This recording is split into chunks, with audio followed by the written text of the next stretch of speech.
වන්තේ ආයුබෝවන් සර්. ආයුබෝවන් sir.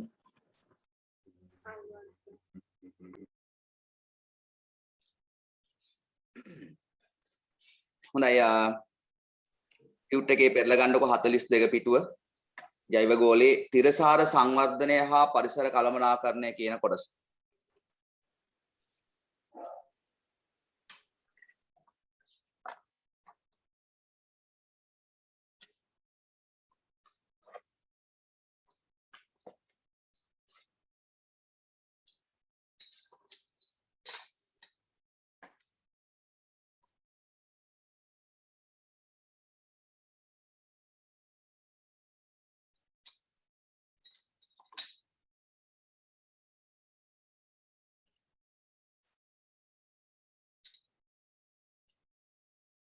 Right.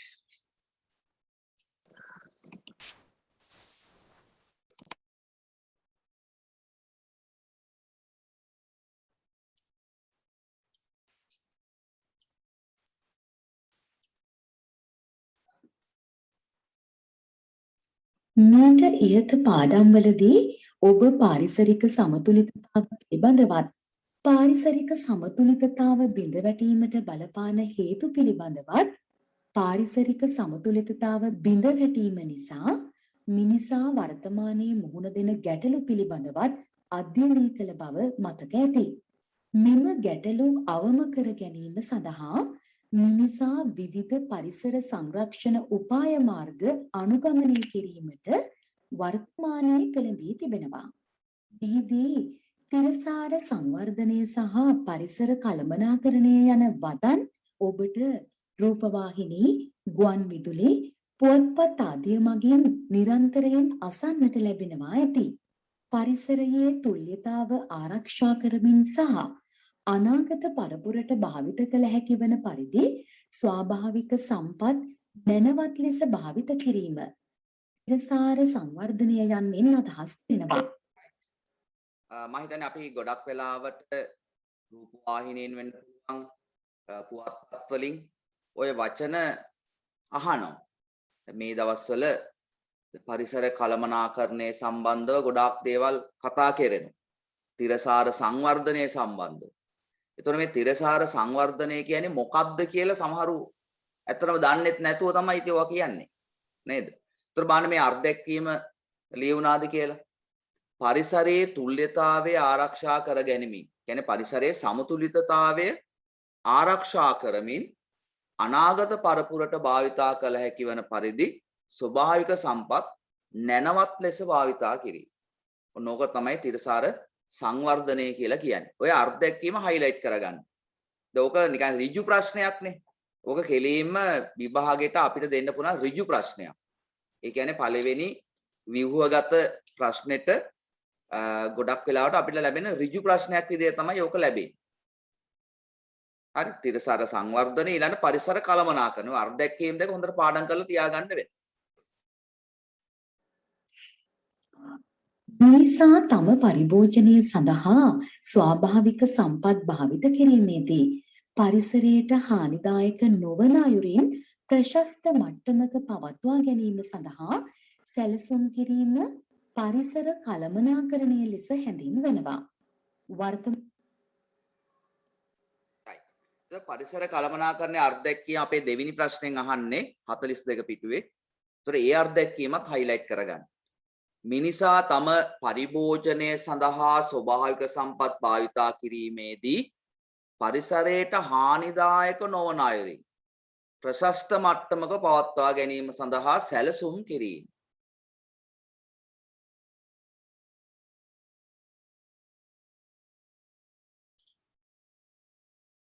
right? හැඳින්වෙනවා. වර්තමානයේදී ලෝක ප්‍රජාව මෙම සංකල්ප පිළිබඳව අවධානය යොමු කළද ඈත අතීතයේදී ශ්‍රී ලංකාව තුළ තිරසාර සංවර්ධනය සහ පරිසර කළමනාකරණය උසස් අන්දමින් සිදු වූ බවට සාක්ෂි තිබෙනවා. අහසින් වැටෙන එක දිය බිඳක්වත් ප්‍රයෝජනයට නොගෙන මුහුදට යැවීම නොකළ යුතු බව ඇදහූ මහ පැරකුම් යුගයේදී රට සහලින් ස්වයං පෝෂිත වී තිබූ බවත් සහල් අපනයනය කළ බවත් සඳහන් වෙනවා. මෙම යුගවලදී ශ්‍රී ලංකාවේ ඇති කළ සියලු ව්‍යාපෘති පරිසර හිතකාමීව පැවතුන අතර පරිසර සංරක්ෂණය සහ තිරසාර සංවර්ධනයක් උදෙසා රට මෙහෙයවනු ලැබුවා. අපි මෙම පාඩමේදී එවන් භාවිතයන් පිළිබඳවත් වර්තමාන ලෝකයේ තිරසාර සංවර්ධනය සහ පරිසර කළමනාකරණය උදෙසා ක්‍රියාත්මක වන විවිධ වැඩසටහන් පිළිබඳවත් අධ්‍යයනය කරමු.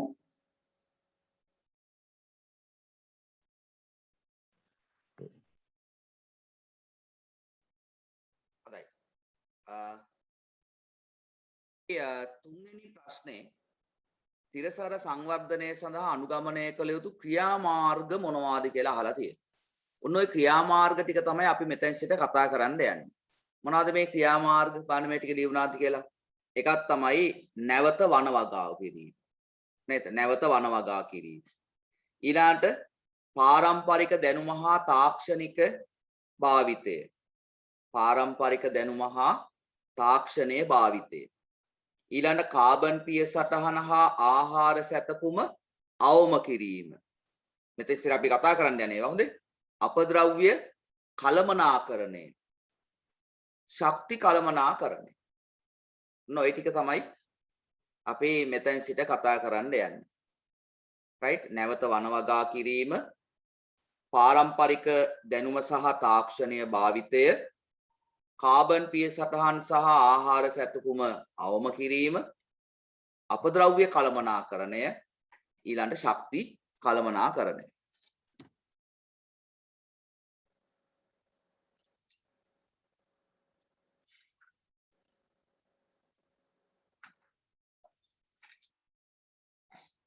තිරසාර සංවර්ධනයක් උදෙසා විවිධ කෘෂිකාර්මික භාවිතයන් යොදා ගන්නට පුළුවන්.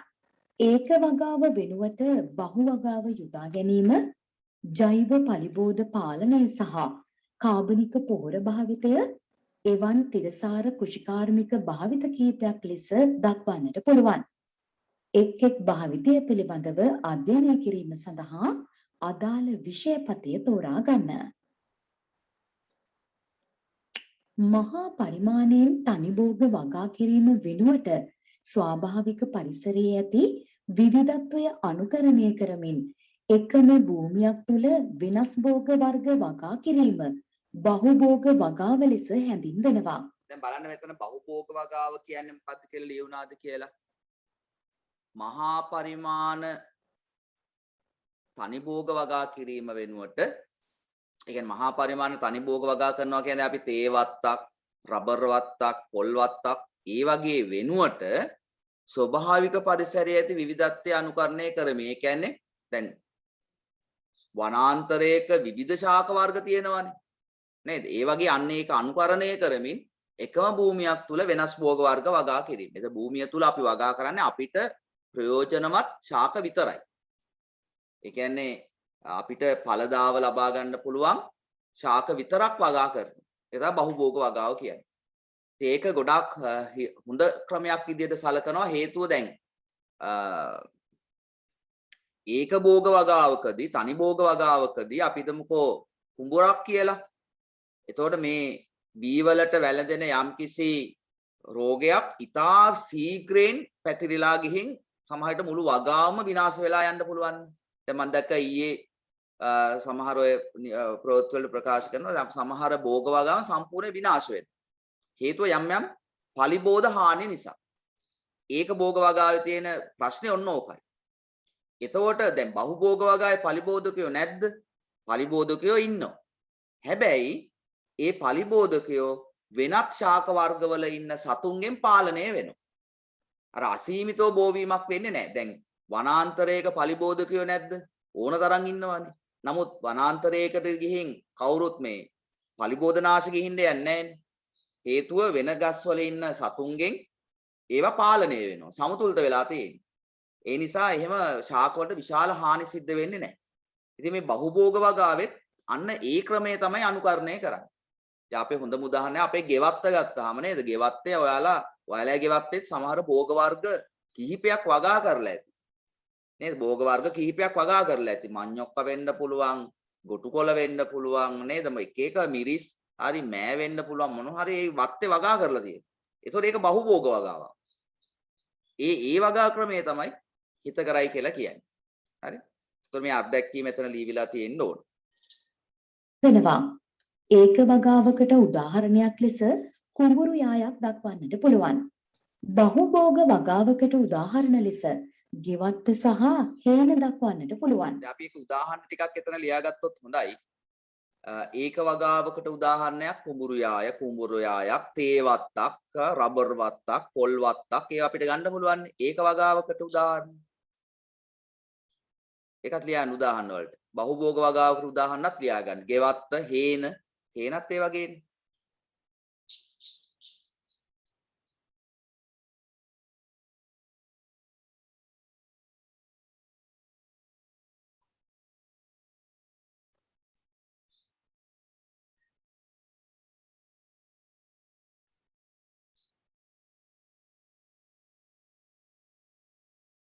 ඒතොර අපි බලමු දැන් මේ බහුභෝග වගාවෙන් තියෙන වාසි මොනවද කියලා. හේන දක්වන්නට පුළුවන්. ඔබේ ගෙවත්ත දෙස බැලීමේදී එහි එක් ශාක විශේෂයක් වගා කර නොමැති අතර වෙනස් ශාක විශේෂ වගා කර ඇති අයුරු දැක ගන්නට පුළුවන්. එසේම ගෙවත්තේ භෝග වගා කිරීමේදී භෝග වර්ග කිහිපයක් වගා කිරීම සිදු වෙනවා. හේන් ගොවිතැන් කරන ගොවීන් එක් භෝග වර්ගයක් මුළු හේන පුරාම වගා කරනු වෙනුවට තල, මිමිරි, කුරක්කන් වැනි භෝග වර්ග සමග එළවලු සහ පළතුරු වර්ගද වගා කරනු ලබනවා. එක් භෝග වර්ගයක් පමණක් වගා කළ විට එම භෝගයට හානි කරන රෝගයක් වගාවට සෑදුණු පසු මුළු භෝග වගාවම විනාශ වී යෑමේ අවදානමක් තිබෙනවා. නමුත් භෝග වර්ග කිහිපයක් වගා කිරීමේදී වගාවේ ඇති සියලුම භෝගවලට එම රෝගය සෑදීමේ අවදානම අඩුවන නිසා වගාවට රෝග පැතිරී විනාශ වී යෑමේ අවදානම අඩු වෙනවා. තවද භෝග වර්ග කිහිපයක් වගා කරන විට ප්‍රතිරෝධී පරිබෝධ ඇතිවීම අඩු වෙනවා. භෝග ප්‍රභේද කිහිපයක් එකවර වගා කරන නිසා පසෙන්, ජලයෙන්, පොහොර වලින් උපරිම ප්‍රයෝජන ලබා ගන්නටද පුළුවන්. එනම් භූමියෙන් උපරිම ප්‍රයෝජන ලබා ගත හැකි වෙනවා. වගාවට යොදා ගන්නා සමහර භෝග ප්‍රභේද මගින් අනිකුත් ප්‍රභේද පලිබෝධයින්ගෙන් ආරක්ෂා කර ගැනීමද සිදු වෙනවා. මේ සඳහා උදාහරණයක් ලෙස තක්කාලි, ලූණු සහ දාස්පෙති එකට වගා කිරීමේදී දාස්පෙති මගින් තක්කාලි වලට හානි කරන පලිබෝධීන් විකර්ෂණය කිරීම දක්වන්නට පුළුවන්. භෝග වර්ග කිහිපයක් එකට වගා කිරීමේදී වගාවට යොදා ගන්නා සමහර ප්‍රභේද මගින් අනිකුත් ප්‍රභේදවලට අවශ්‍ය පෝෂක සැපයීමද සිදු වෙනවා. වගාවට යොදා ගන්නා රනිල කුලයේ ශාක එනම් සෝයා බෝංචි, මෑ, බෝංචි වැනි ශාක මගින් පසට නයිට්‍රජන් ලබා දීම මේ සඳහා උදාහරණයක් ලෙස දක්වන්නට පුළුවන්. මේ 43 පිටුවේ ජෛවගෝලයේ ටියුට් එකේ තාම ඉලෙක්ට්‍රොනික විද්‍යාව ටියුට් එක ගන්න එපා. අලුත් ටියුට් එක පරණ ටියුට් එකේ ජෛවගෝලයේ ටියුට් එකේ 43 පිටුවේ 5 වෙනි ප්‍රශ්නෙට මේක ලියා ගන්න ඉඩ මදි. එකයින් තියෙන ඔයාලා දැන් වාසි දෙකක් එතන ලියලා ඇති. මේ වාසි ටික ගන්න ඔයාගේ සටහන් පොතට. මේක වැදගත්. බහුභෝග වගාවෙන් සැලසෙන වාසි කියලා ලියලා මාතෘකාව මේ ටික ඉක්මනට ලියාගමු.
හානි කරන පලිබෝධීන් විකර්ෂණ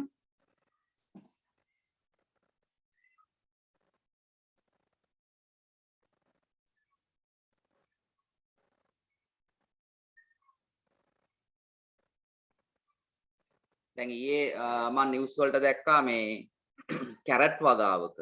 ඒගොල්ලෝ කැරට් වල ටිකක් උගුල්ලලා පෙන්නනවා මේ කාබනික පොහොර දහලා තමයි මේ වගාව කරේ. බලන්න මේ කැරට් මේ එන චූටි කැරට් ඉතින්.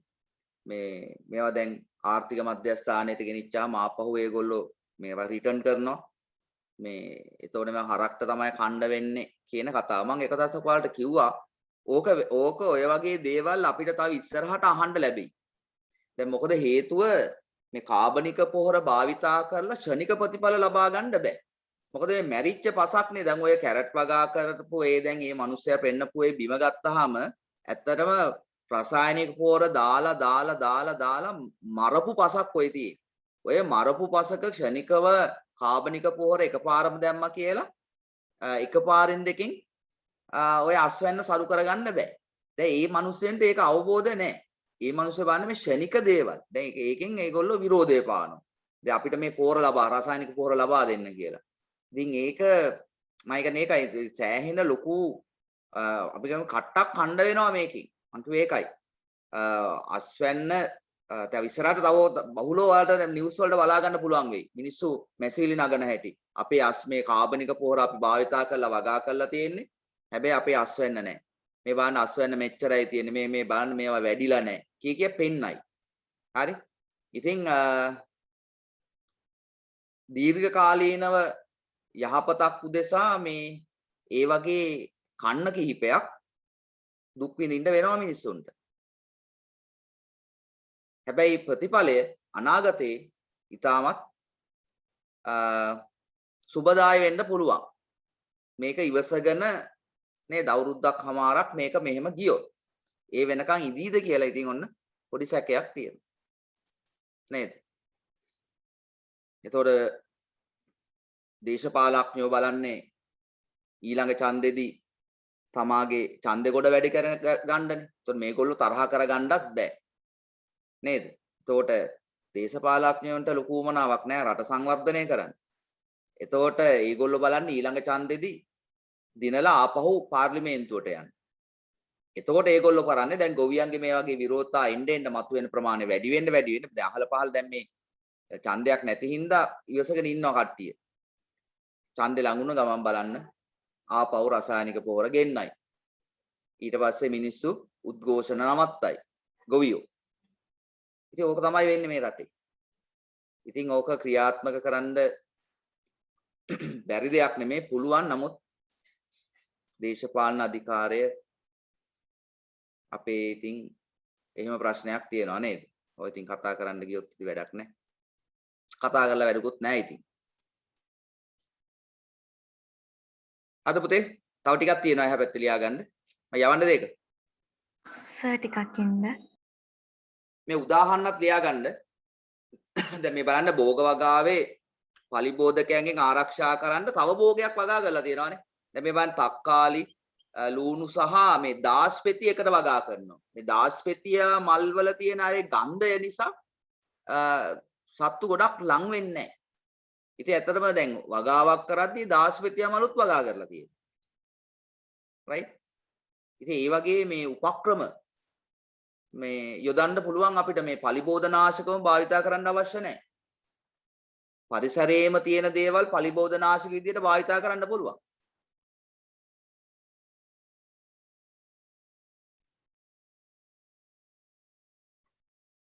අවශ්‍ය වෙන්නේ ඇත්තට මිනිස්සුන්ව දැනුවත් කරන්න ඕන. හරි දැනුවත් කිරීම තමයි කරන්න වෙන්නේ. සහ ඉතින් මිනිස්සුන්ට සහන ලබා දෙන්න වෙන්නේ. සහන ලබා දෙනවා කියන්නේ දැන් අර වගේ අස්වැන අඩු වෙනවනේ අනිවාර්යෙන්. ඒතකොට අස්වැන අඩු වුණාම මේ මිනිස්සුන්ට මොනවා හරි සහන ලබා දෙන්න ඕනේ. මූල්‍යමය පැත්තෙන් වෙන්න පුළුවන්. ඉතින් ඒ වගේ සහන ලබා දෙන්න වැඩපිළිවෙලක් හදලා තමයි මේවා ක්‍රියාත්මක කරන්න ඕනේ. ඉතින් ඒ වගේ බලාපොරොත්තු දීර්ඝ දැක්මක් නැහැ. අපේ රජයට තියෙන ලොකු දුර්වලතාවය දීර්ඝ දැක්මක් නැහැ. මොකක් හරි පොඩි දුරක් බල්ලා වැඩේ කරනවා ඊට පස්සේ මොකක් හරි වුණ ගමන් ඒක වෙනස් කරලා ආපහු ගන්න. දැන් වී වලට පාලන මිල සඳහා මේ ඊයේද පෙරේද දාපහු 10 වෙනි ගැසට්ටුව ගැහුවා. 10ද 11ද මන් දන්නේ නැහැ. දැන් ගැසට් 10ක් 11ක් ගහලා තියෙනවා. මේ හරියට මේ මිල ගන්න හරියට තීරණයක් ගන්න බෑ. ඉතින් ඒ වගේ ප්‍රශ්නයක් තියෙනවා ඉතින්. දීර්ඝ දැක්මක් නැහැ.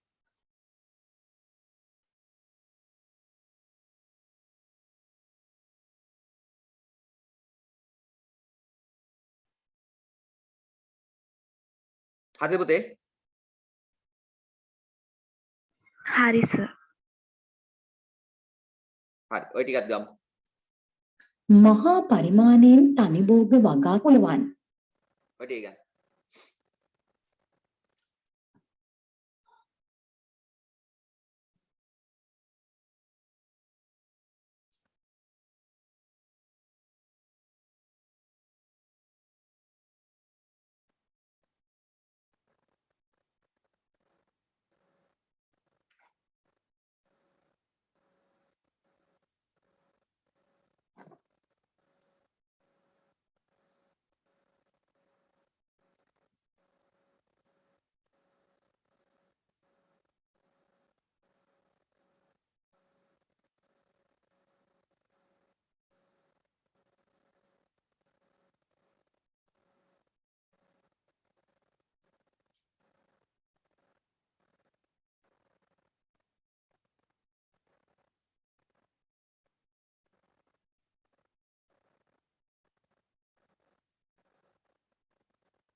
හරි නේ.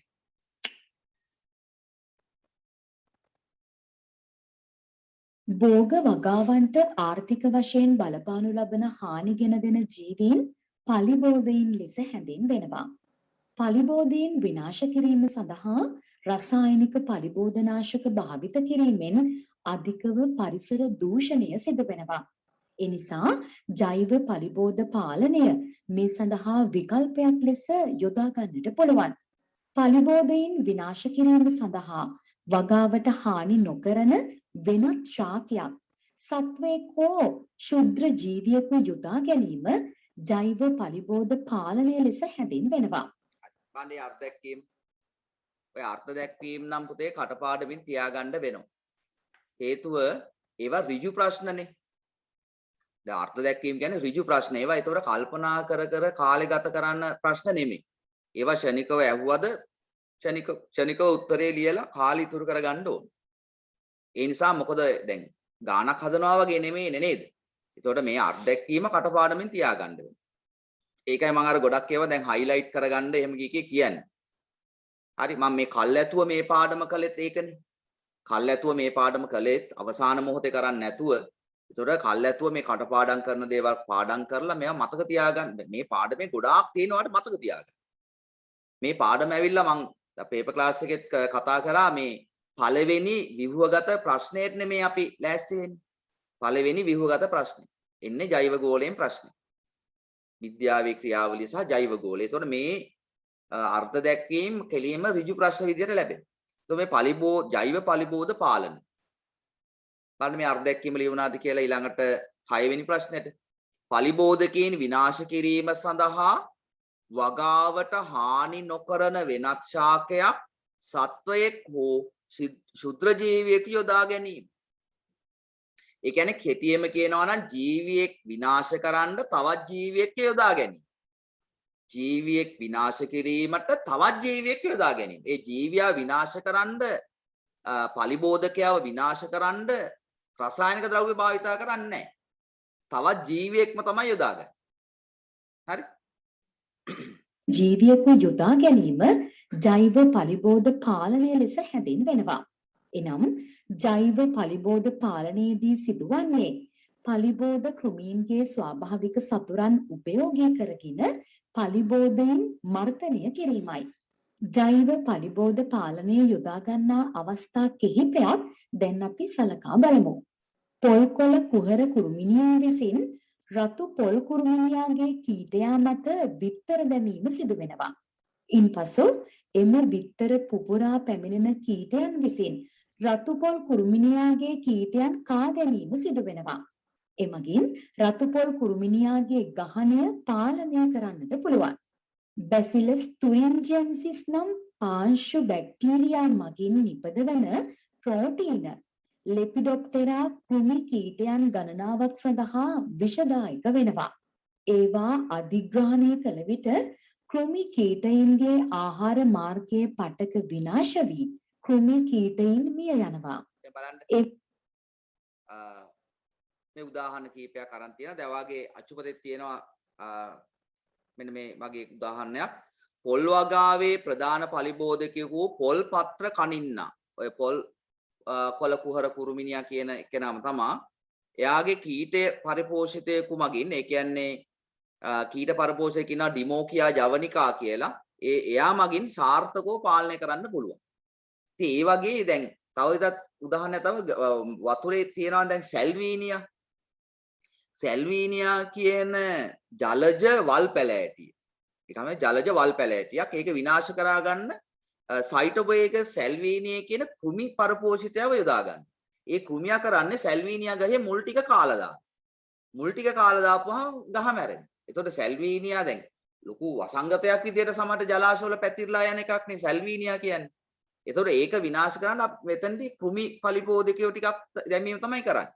එතකොට එයා කරන්නේ අර ගහේ මුල් ටික කාලා දාලා සැල්වීනියා එතනින් විනාශ කරලා දානවා. එතකොට පලිබෝධනාශක භාවිතා කරන්නේ නැහැ.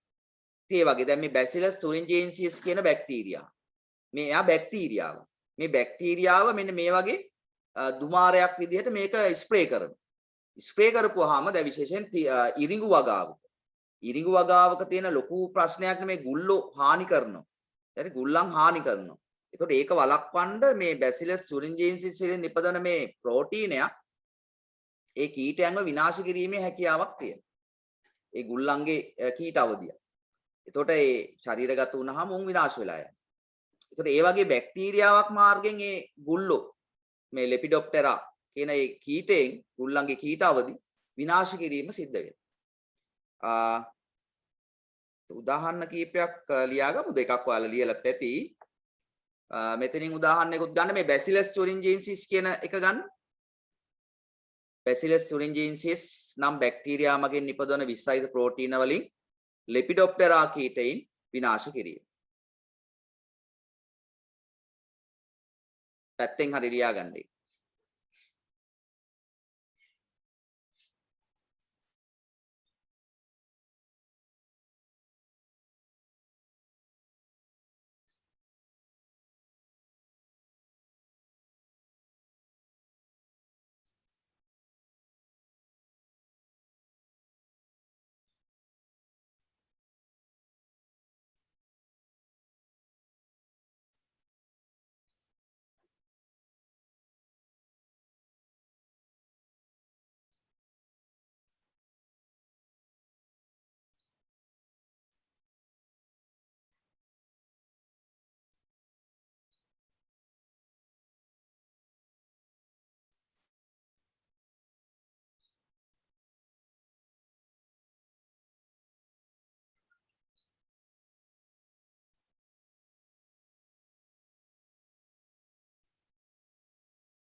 දැන් ඔය ජෛව පලිබෝධ පාලනය නෙමෙයි. දැන් ජෛව පාලනයට මම තව උදාහරණයක් කියන්න මෙතනට ලියන්න බෑ. මෙතන අපි ලියන්නේ ජෛව පලිබෝධ පාලනයනේ.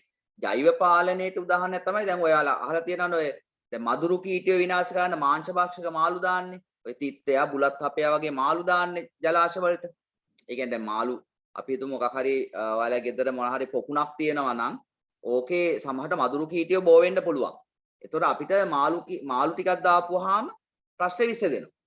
නේද? එතකොට අර මදුරුව දාන බිත්තර වලින් එන කීටයෝ මේ ඒ මාළු ආහාරයට ගන්න. එතකොට එතන ජෛව පාලනය. ඒක ජෛව පලිබෝධ පාලනයට ගන්න බෑ. ඒක ජෛව පාලනය. ඉතින් ඒ වගේ ඉතින් අපේ පරිසරයේම තියෙනවා ඇත්තටම ජෛව පාලන ඒ වගේ අවස්ථා. ඒ ජෛව පාලන අවස්ථා තියෙන හින්දා තමයි සත්තු අසීමිතව බෝ වෙන එක වැළකෙන්නේ. සමතුලිතතාවයට ඒක උදව් වෙනවා. ජෛව පාලනය. එවැනි කෘමි කීටයින් සඳහා බැසිලස් තුරින්ජියන්සිස් බැක්ටීරියාවේ බීජාණු ද්‍රාවණයක් ලෙස සාදා ධූමයක් ලෙස ඉසිනු ලබනවා. මෙම බැක්ටීරියාව තක්කාලි වලට හානි කරන හෝර්න් වෝම් කැටපිලර්ගේ ආමාශය තුළට ඇතුළු වූ විට එන්සයිම මගින් එහි අඩංගු ප්‍රෝටීනය එම කෘමීන්ට විශිෂ්ට වූ විෂ බවට පත්වී කෘමීන් මරණයට පත්වෙනවා. ජෛව පලිබෝධනාශක භාවිතයෙන් විවිධ වාසි සැලසෙනවා. ජෛව පලිබෝධනාශක ලෙස යොදන ජීවීන් පරිසරයේ ස්වාභාවිකව ව්‍යාප්ත වන බැවින් සුළු මාත්‍රාවක් යෙදීම ප්‍රමාණවත් වෙනවා. එසේම ඔවුන් පරිසරයේ ස්වාභාවිකවම ව්‍යාප්ත වන නිසා නැවත නැවත යෙදීම අවශ්‍ය වන්නේ නැහැ. ජෛව පලිබෝධනාශක ලෙස යොදන ජීවීන් ඉලක්ක කළ ජීවියා හැරෙන්නට වෙනත් ජීවීන්ට හානි කරන්නේ නැහැ. එමෙන්ම මෙම ජීවීන් යෙදීමෙන් පරිසරයට අහිතකර ද්‍රව්‍ය එක් නොවන නිසා පරිසර දූෂණයක් සිදුවන්නේ නැහැ. පලිබෝධ පාලනයට රසායන ද්‍රව්‍ය යෙදීමේදී සමහර රසායනික ද්‍රව්‍යවලට ප්‍රතිරෝධී ජීවීන් ඇතිවෙනවා. නමුත් ජෛව පලිබෝධයින්ට එසේ ප්‍රතිරෝධීතාවක් ඇතිවන්නේ නැහැ. කාලගුණික සාධකවල බලපෑමකින් තොරව පලිබෝධ පාලනයට යොදාගත හැකි වන අතර ස්වාභාවික පරිසරයේ ජීවීන්ම යොදාගත හැකි වන නිසා අඩු වියදම් පලිබෝධ පාලන ක්‍රමයක්ද වෙනවා. ජෛව පලිබෝධනාශක හරි පුතේ. ජෛව පලිබෝධ පාලනයේ වාසි ටික ලියාගමු සටහන් පොතේ. සටහන් පොතේ ලියන මාතෘකාවක් ජෛව පලිබෝධ පාලනයේ වාසි. ওই වාසි ටික ඉක්මනට ලියාගමු.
ස්වාභාවික පරිසරයේ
හරිද පුතේ?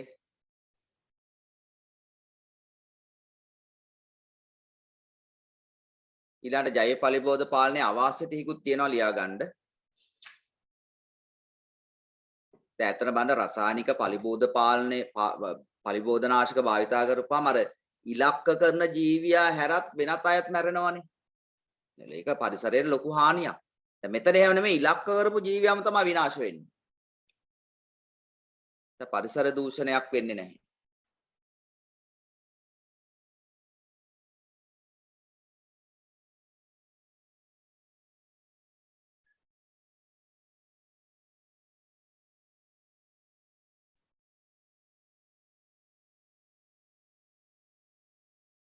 හරි තාම ලියන අය ඉන්නවද තව?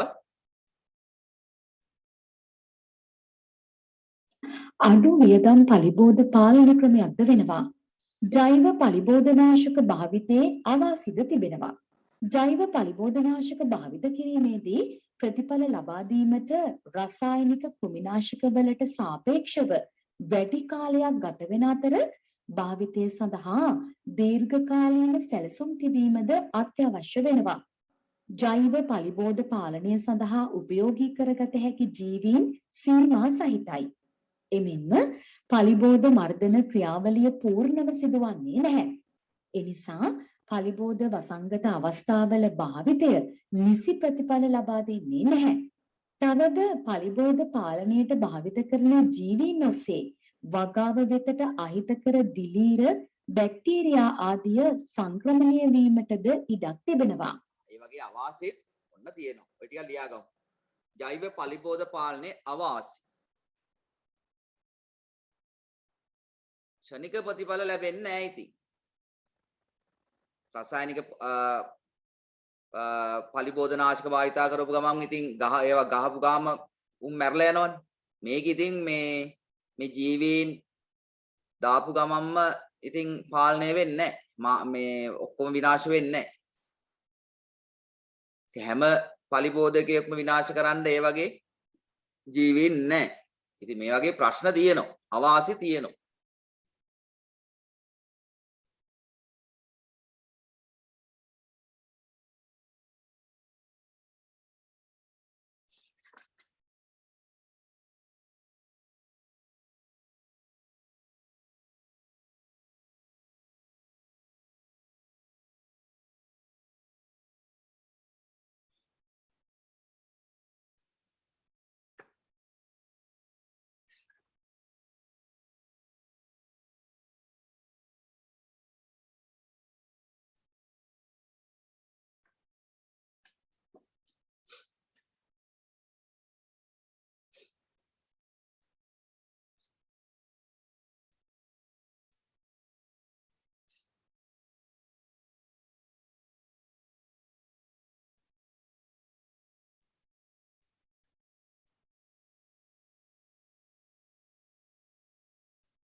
අද පුතේ තාම ලියනා ඉන්නවනම් කතා කරන්න.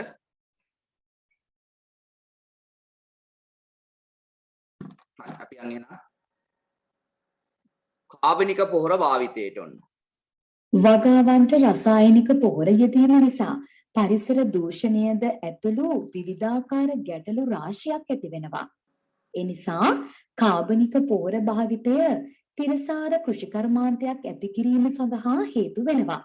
ශාක සහ සත්ව කොටස් වල ඇති සංකීර්ණ කාබනික සංයෝග සරල සංයෝග බවට වියෝජනය වීමෙන් කාබනික පොහොර සාදා ගන්නවා.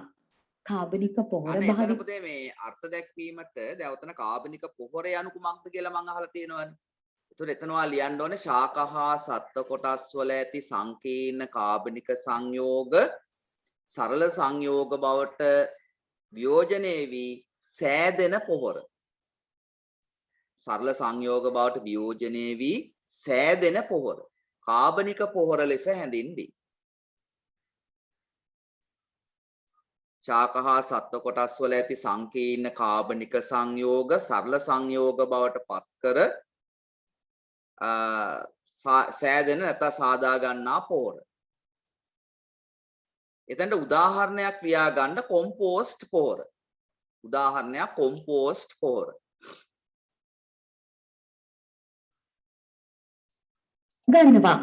කාබනික පොහොර භාවිතය පරිසර හිතකාමී වෙනවා. කාබනික පොහොර භාවිතයෙන් විවිධ වාසි සැලසෙනවා.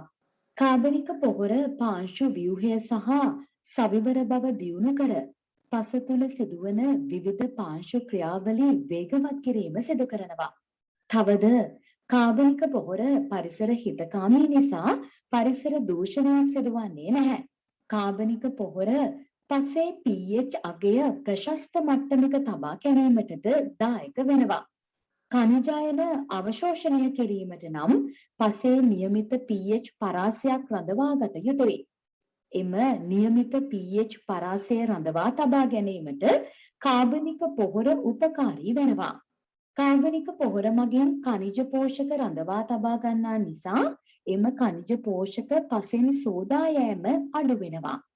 රසායනික පොහොර යෙදීමේදී යන වියදම වැඩි වන අතර කාබනික පොහොර භාවිතය ආර්ථික වශයෙන්ද ලාභදායක වෙනවා. right 9 වෙනි ප්‍රශ්නේ කාබනික පොහොර යෙදීමේ වැදගත්කම. ඒතකොට එතන ඉඩ නම් මදි වෙයි නේද? එහෙනම් අපි එතනත් කීපයක් ලියා ගන්න කාබනික පොහොර යෙදීමේ වැදගත්කම් කීපයක් ඔතන ලියාලා ඇති ඔයාලා. විශේෂව ලියලා ඇති කාබනික පොහොර මගින් පාංශු ව්‍යුහය සහ සෛවර බව දියුණු කර පාංශු ක්‍රියාවලිය වේගවත් කරයි. ඊට අමතරව මේ ටිකත් අපි ලියාගමු සටහන් පොතට ගමු. කාබනික පොහොර භාවිතයේ වාසි කියලා ලියන්න මේ ටික ගන්න. කාබනික පොහොර භාවිතයේ වාසි.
ඉතින් මේ හෝම් ක්ලාස් එකේ දරුවෝ අද ටියුට් එක ලක් ගත්තේ නැති කීප දෙනෙක් ඉන්නවා. මේ උදේ වරුවේ આવොත් දෙන්න පුළුවන්.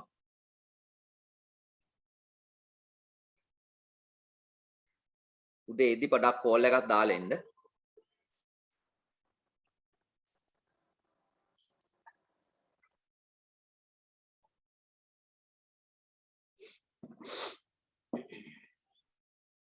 අනිත් මලීනා ඉන්නවද?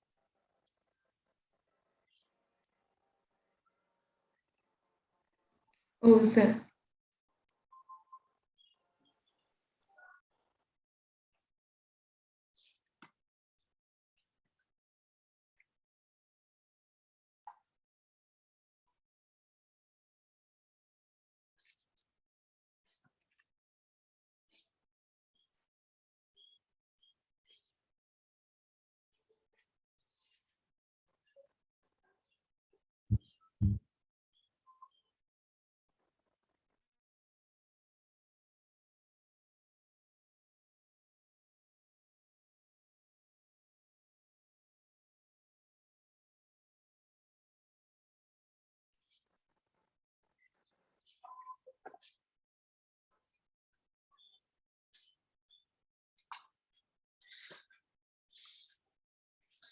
හරිද? හරි සර්. නැවත වන වගා කිරීම පිළිබඳව අධ්‍යයනය කිරීම සඳහා දකුණු පසින් බ්ලින්ක් වන බොත්තම ක්ලික් කරන්න.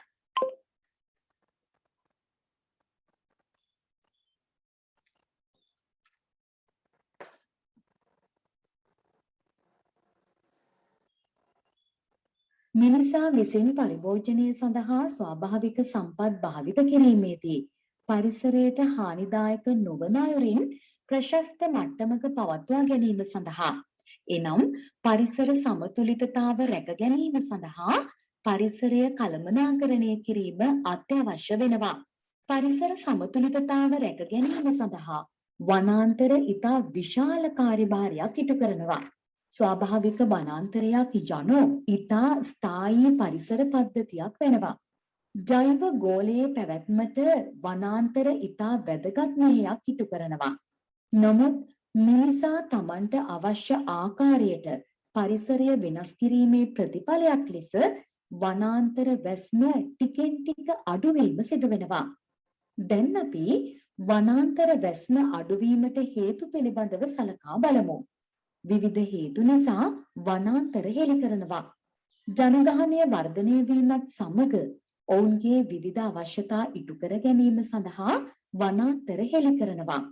ශ්‍රී ලංකාවේ ජනගහනය වර්ධනය වීමත් සමග වනගහනය ඉතා ශීඝ්‍රයෙන් විනාශ වන ආකාරය මෙහි දැක්වෙන ප්‍රස්ථාරයෙන් ඔබට බලා ගන්නට පුළුවන්.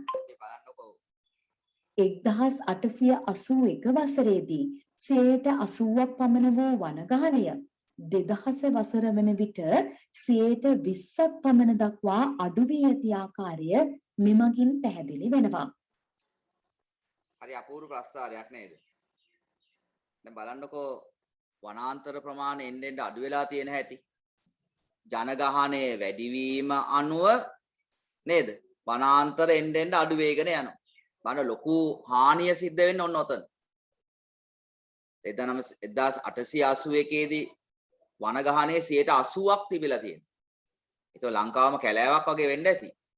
නමුත් කොච්චර හානියක් විනාශයක් මේ දක්වා වෙලා තියෙනවද කියලා බලන්න. 20% පමණ දක්වා අඩු වී ඇති ආකාරය මෙමගින් පැහැදිලි වෙනවා. වී ගොවිතැන, එළවලු ගොවිතැන, තේ වගාව, රබර් වගාව වැනි වගා කටයුතු සඳහා මෙන්ම මහා පරිමාණයේ සංවර්ධන ව්‍යාපෘති ගොඩනැගිලි මංමාවත් වන ඉදිකිරීම සඳහාද වනාන්තර එලිපෙහෙලි කරනවා. තවද දැව ලබා ගැනීම සඳහා මෙන්ම ඉන්ධනයක් ලෙස භාවිත කිරීම සඳහාද මිනිසා වනාන්තරවල ඇති ශාක විනාශ කරනවා. මිනිස් ක්‍රියාකාරකම් නිසා මෙන්ම ස්වාභාවික හේතුන් නිසාද වනාන්තර කිසියම් ප්‍රමාණයක් පෘථුවියට අහිමි වෙනවා. 1998 දී ඇති වූ එල්නිනෝ කාලගුණික වෙනස්කම් නිසා විශාල වනබිම් ප්‍රමාණයක් පෘථුවියට අහිමි වීම මේ සඳහා උදාහරණ ලෙස දක්වන්නට පුළුවන්. හරි. බලන්න පුතේ මේ ටික ලියවිලා තියෙන්න ඕන 10 වෙනි ප්‍රශ්නෙට. වනාන්තර වැස්ම ටිකෙන් ටික අඩුවීමට හේතු. වනාන්තර වැස්ම ටිකෙන් ටික අඩුවීමට හේතු. ජනගහනය වර්ධනය වීම. ඊළඟ වී ගොවිතැන, එළවලු ගොවිතැන, තේ වගාව, රබර් වගාව වැනි කටයුතු සඳහා වනාන්තර හෙළි කිරීම. ඔතන ඔක්කොම ලියන්න ඉඩ මදි නම් අර යට ඉඩක් තියෙනවා. ඒ ඉඩේ ලියන්නත් පුළුවන් 10 වෙනි ප්‍රශ්නෙට උත්තරේ. ඊළඟ මහා පරිමාණයේ සංවර්ධන ව්‍යාපෘති. ගොන්නැගිලි මංමාවත් වැනි ඉදිකිරීම සඳහා වනාන්තර හෙළි කිරීම. ඊළඟ දැවසා ඉන්ධන ලෙස භාවිතා කිරීම සඳහා වනාන්තරවල ඇති ශාක විනාශ කිරීම. ඊළඟ ස්වභාවික හේතු නිසාත් වනාන්තර විනාශ වෙන උදාහරණයක් 1998 ඇති වෙච්ච එල්නිනෝ කාලගුණික වෙනස්කම. එතකොට ඒවා ටික 10 වෙනි ප්‍රශ්නෙට බලන්න ලියා ගන්න. ලියලා නැති ඒවා තියෙනවා නම් ඉක්මනට ලියා ගන්න මම පොඩි වෙලාවක් දෙන්නම්.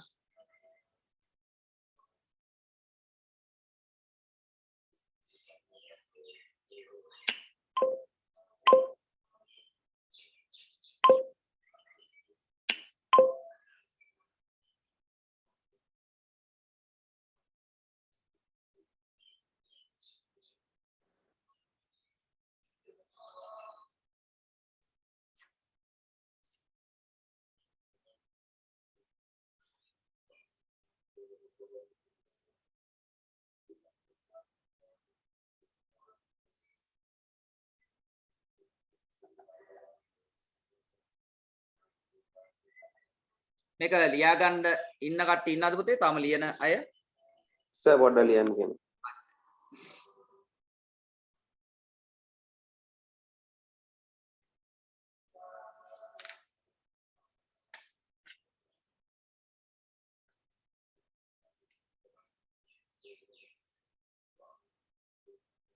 හරි සර් ඉවරයි. හරි. තව ඉන්නවද ලියන අය? සර් පොඩ්ඩක් ඉන්න.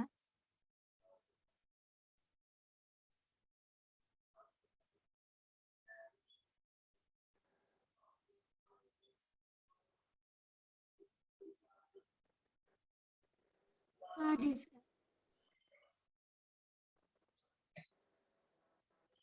වනබිම් ප්‍රමාණයක් පෘථුවියට අහිමි වීම මේ සඳහා උදාහරණ ලෙස දක්වන්නට පුළුවන්. වනාන්තර විනාශය නිසා ජෛව ගෝලයට විශාල හානියක් සිදු වෙනවා. ඉන් කිහිපයක් මෙසේ දක්වන්නට පුළුවන්. වර්ෂා ජලය පොළවට උරා ගන්නා ප්‍රමාණය අඩු වීම. ජල පහරවල වේගය වැඩි නිසා පස සෝදා යෑම. සෝදා පාළුව නිසා පස නිසරු වීම. ගංගා වැව් ආදිය රොන් මඩ වලින් පිරී යාම. එනිසාම ගංගා පිටාර ගැලීම මෙලෙස වන විනාශය නිසා ඇතිවන ගැටලු අතර වෙනවා. තවද ජෛව විවිධත්වය අඩුවීම, වායුගෝලීය කාබන් ඩයොක්සයිඩ් මට්ටම ඉහළ යෑම නිසා පරිසරයේ උෂ්ණත්වය වැඩිවීම සිදු වෙනවා. කාබන් ඩයොක්සයිඩ් අවශෝෂණය කරගෙන වායුගෝලයේ සමබරතාව පවත්වා ගන්නේ ශාකවල උපකාරයෙන්. මිනිසා වනාන්තර විනාශ කරන විට මෙම සමතුලිතතාව බිඳී යනවා. වන විනාශය නිසා ඖෂධ ප්‍රභවයන් නැති වී යෑමද සිදු වෙනවා. මීට අමතරව ජල චක්‍රය අක්‍රමවත් වීම, භූගත ජල මට්ටම අඩුවීමද වන විනාශයේ අහිතකර ප්‍රතිඵල ලෙස දක්වන්නට පුළුවන්.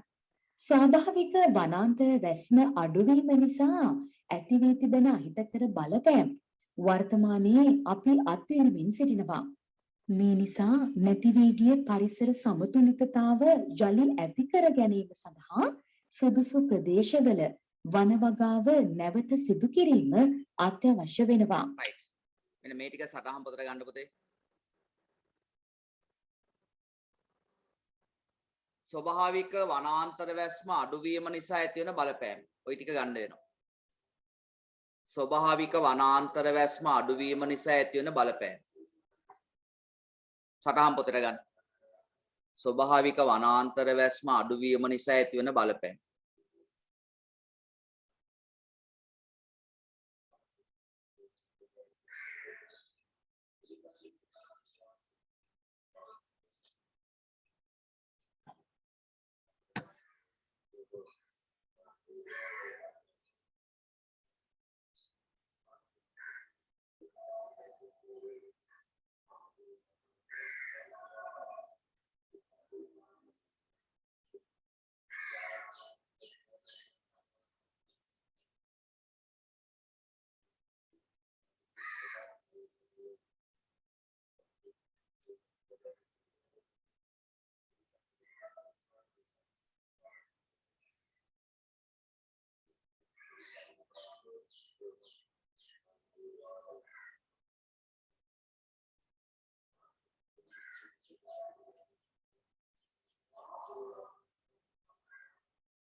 හොඳයි අපි එහෙනම් පොඩි ඉන්ටර්වල් එකක් ගමු 6යි 10යි. නැවත 6යි 20ට නැවත සම්බන්ධ වෙමු. හරි 6යි 20 වෙද්දි නැවත සම්බන්ධ වෙමු.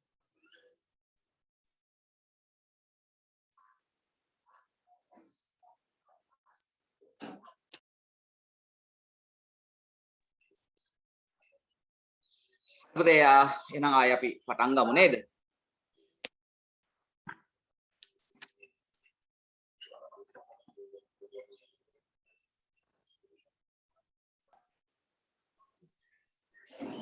රැන්නන් විසින් තම සහ තාක්ෂණීය පරිසර අයුරින් භාවිත කළ බවට බොහෝ සාක්ෂි තිබෙනවා. මෙම පාරම්පරික දැනුම සහ තාක්ෂණය භාවිත කිරීම මගින් පරිසරය සංරක්ෂණය කරගත හැකි වන අත්වල දසාර සංවර්ධනයක් ළඟා කරගන්නට පුළුවන්. කෘෂිකාර්මික ක්‍රම, වාරි තාක්ෂණය, සාම්ප්‍රදායික ආහාර ක්‍රම සහ දේශීය වෛද්‍ය විද්‍යාව ආදිය මෙලෙස භාවිතයට ගත හැකි පාරම්පරික දැනුම සහ තාක්ෂණය යටතට අයත් වෙනවා. පළමුව අපි පැරණි කෘෂි කර්මාන්තය පිළිබඳව සලකා බලමු.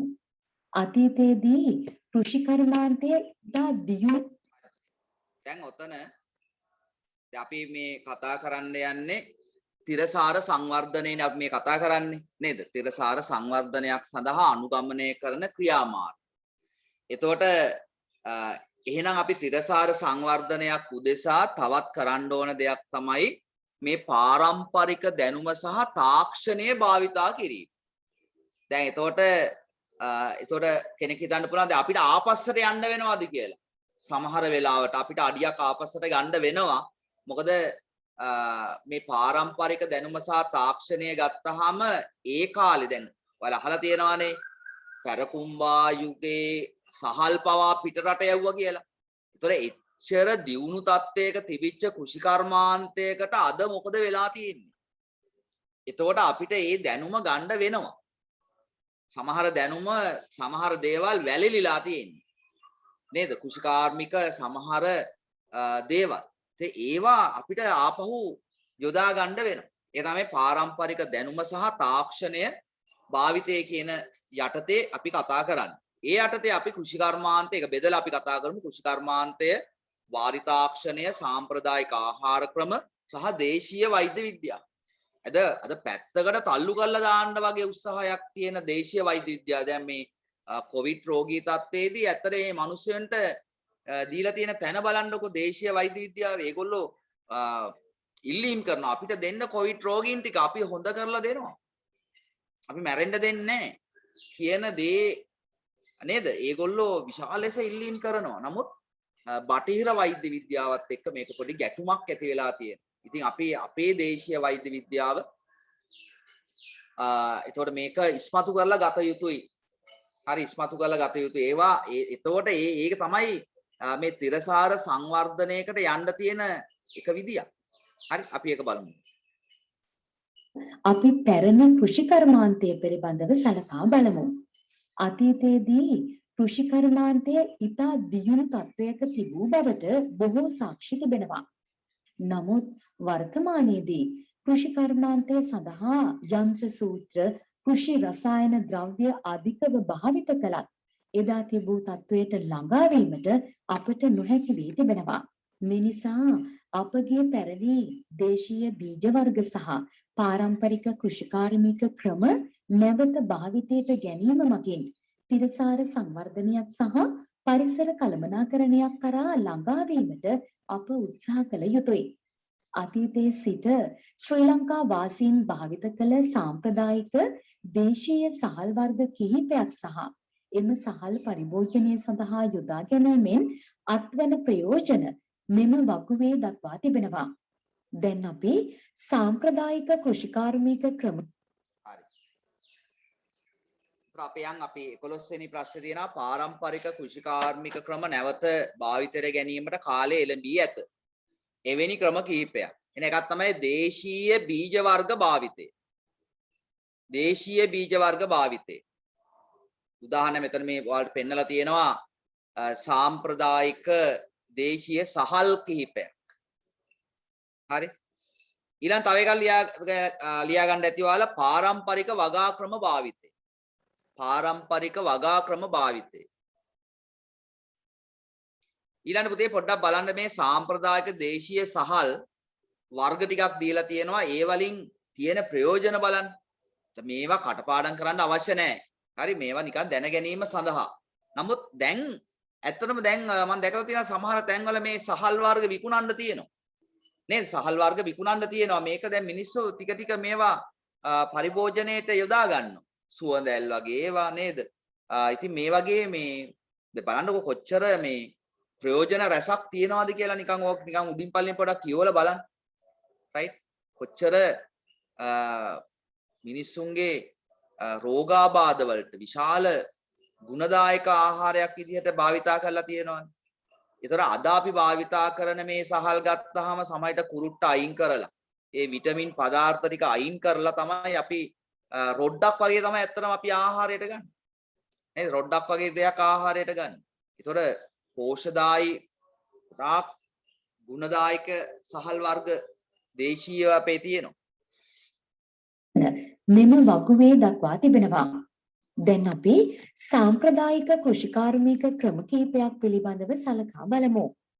සාම්ප්‍රදායික දේශීය සහල් වර්ග පලිබෝධයින්ට ඔරොත්තු දෙන භෝග ප්‍රභේද වීම නිසා පලිබෝධ නාශක යෙදීමට අවශ්‍ය වන්නේ නැහැ.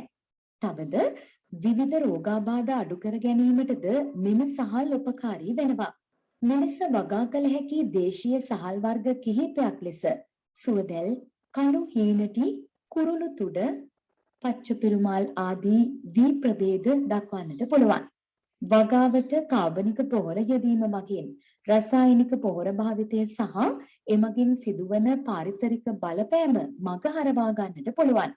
මේ ආකාරයෙන් භාවිතයට ගත හැකි කාබනික පොහොර ලෙස පිදුරු, කොළ පොහොර, ගොම සහ කුකුළු පොහොර දක්වන්නට පුළුවන්.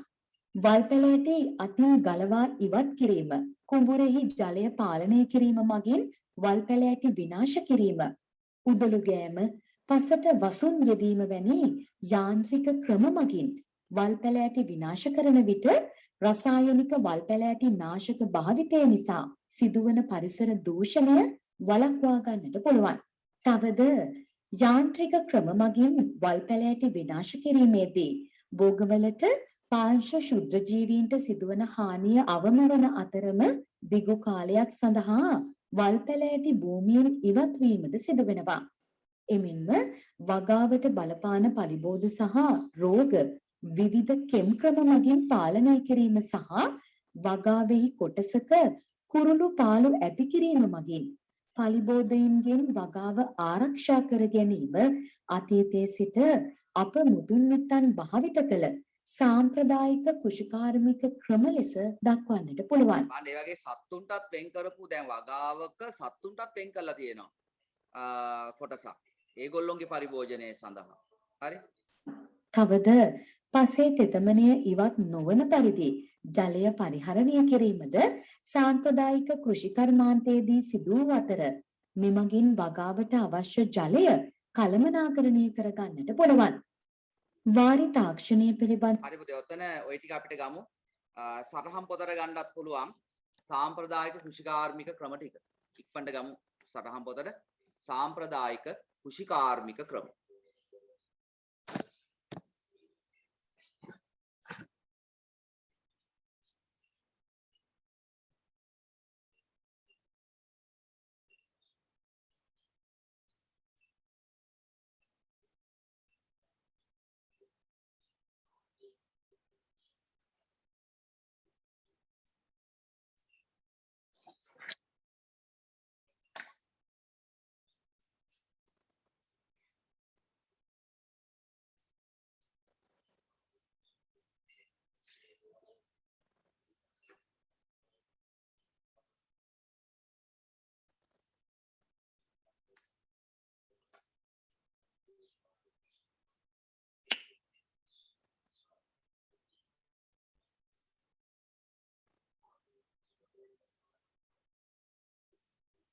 පාඩමත් නිකන් මේක රබර් වගේනේ ඉවර වෙන්නෙත් නැහැ. කරනවා ඉවර වෙන්නෙත් නැහැ නේද?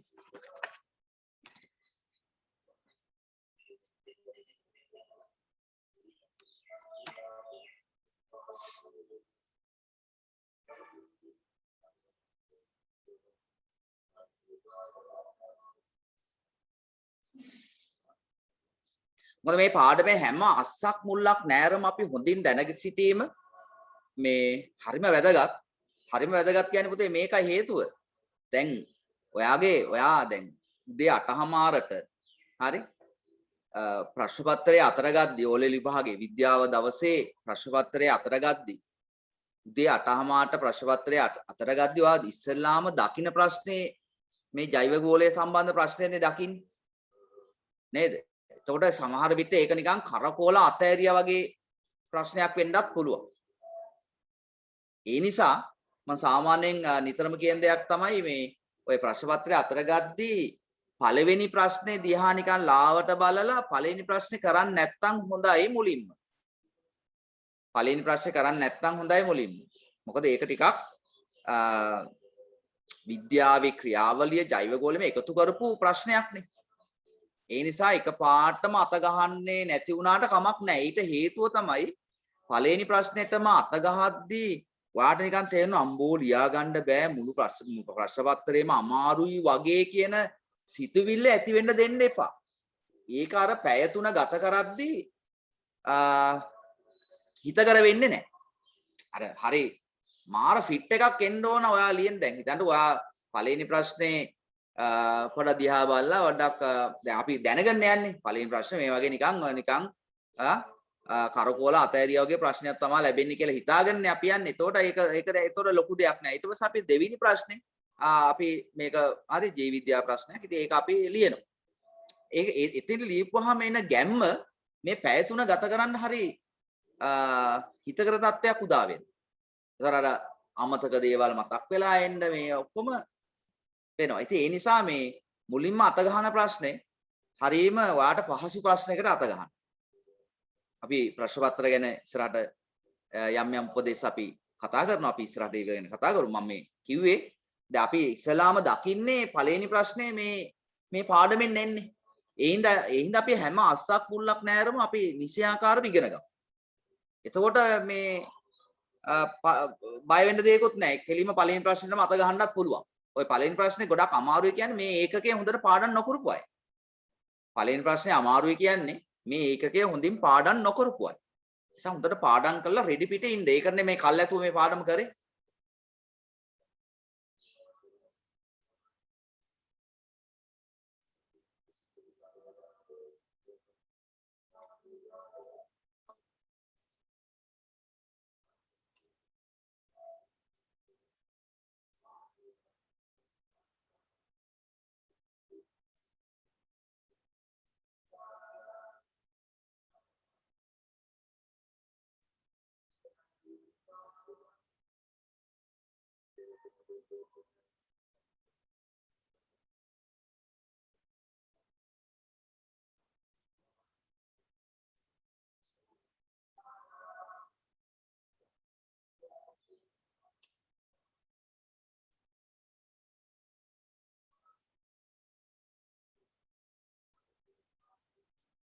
ඉවර කට්ටිය අත උස්සන්න.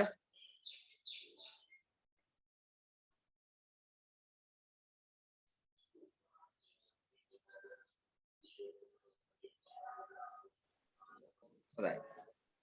ඔව් තව.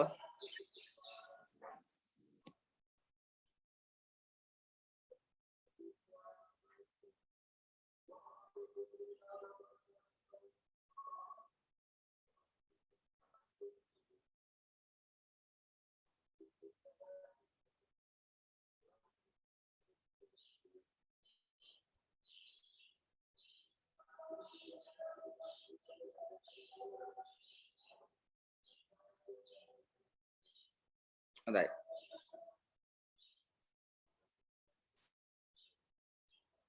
ටයිටත් පල්ලෙහා දාන්න. තාම ලියන කට්ටිය ඉන්නවා නම් කතා කරන්න පුතේ.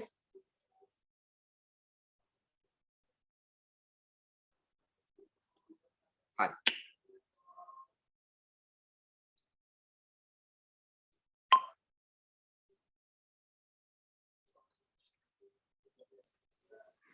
ශ්‍රී ලංකාවේ වාරි කර්මාන්තය අද්විතීය ජල කළමනාකරණ පද්ධතියක් බව අප සියලු දෙනා අවිවාදයෙන් පිළිගන්නා කරුණක්. ලෝකයේ වාරි තාක්ෂණයේ විශිෂ්ට නිර්මාණයක් ලෙස අප රටෙහි පාරම්පරික වැව හඳුන්වා දෙන්නට පුළුවන්.